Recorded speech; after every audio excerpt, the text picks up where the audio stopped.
The Whispering Purse. The wind in Grant County does not simply move, it remembers.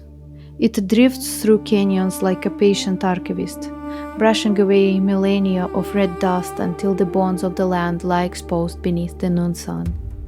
The desert does not reveal its secrets quickly, it waits for those who know how to listen. Old Ben knew the signs.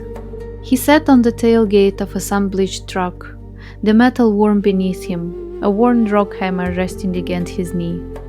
In his calloused palm lay a piece of Utah agate, cold despite the heat, heavy with stories. Bands of crimson and smoky quartz caught the light like trapped lightning. To most people it was just a pretty stone. To Ben it was a ledger. Every line is a flood, a drought, or a breath of volcanic ash. He murmured to the empty canyon, as if the cliffs themselves were old friends who understood.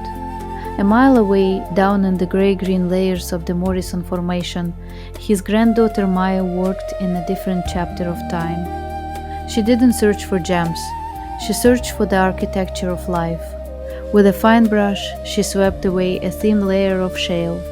A dark texture emerged, the mineralized memory of a sauropod femur turned to jasper over 150 million years. The marrow was long gone, replaced atom by atom by the mineral-rich waters of a vanished river. She touched the stone bone gently.